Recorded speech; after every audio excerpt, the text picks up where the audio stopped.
আসন্ন পঞ্চায়েত নির্বাচনকে সামনে রেখে আজ কুমারঘাট শহরে বাম কংগ্রেসের যৌথ উদ্যোগে একসাথে মিছিল করে কুমারঘাট শহর কাঁপিয়ে কুমারঘাটের ব্লকে গিয়ে রিটার্নিং অফিসারের কাছে গিয়ে মনোনয়নপত্র জমা দিলেন দুই দলের কর্মীরা। এদিন প্রথমে পাবিয়াছড়া ব্লক কংগ্রেসের অফিসের সামনে থেকে মিছিলটি বের হয়ে কুমারঘাট শহরে বিভিন্ন রাজপথ পরিক্রমা করে পুনরায় কুমারঘাট ব্লকের বিডিও অফিসে গিয়ে সামিল হন।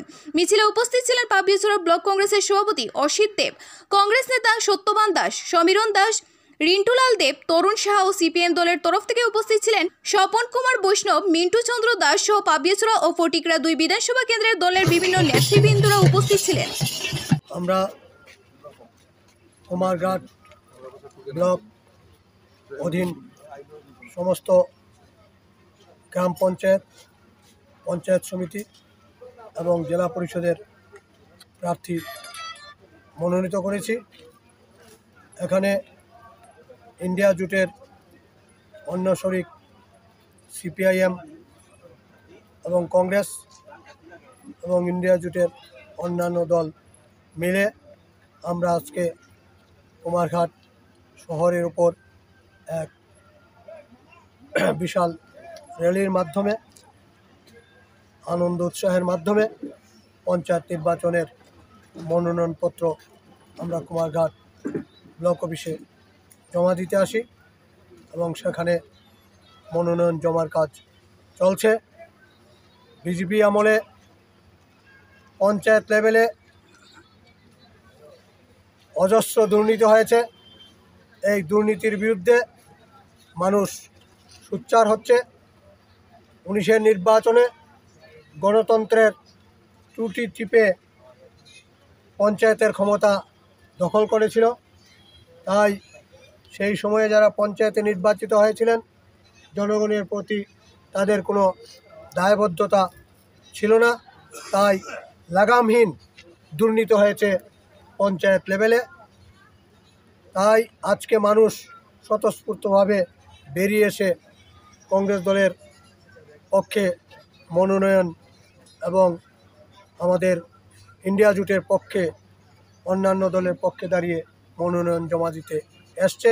আমরা জনগণের কাছে আপনাদের মাধ্যমে আহ্বান রাখব, গণতন্ত্রের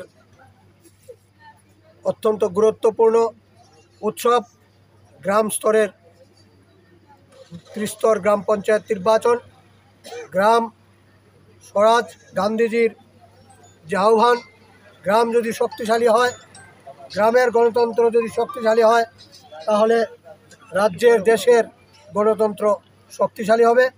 তাই আমরা সমস্ত জনগণের কাছে আহ্বান রাখব, আগামীতে যে ত্রিস্তর পঞ্চায়েত নির্বাচনে, সেই নির্বাচনে স্বতঃস্ফূর্তভাবে গ্রাম স্তর থেকে মানুষ এসে যাতে গ্রাম পঞ্চায়েতের তাদের উপযুক্ত প্রার্থীকে নির্বাচন করেন, এই দুর্নীতিবাজদের পরাজিত করেন, এই আহ্বান আপনাদের মাধ্যমে। পাবিয়াছড়া এবং ফটিকরা মিলে মোট কয়টি সিটে আপনারা প্রতিদ্বন্দ্বিতা করছেন? আমরা সমস্ত সিটেই প্রতিদ্বন্দ্বিতা করছি। মোট কয়টি রয়েছে?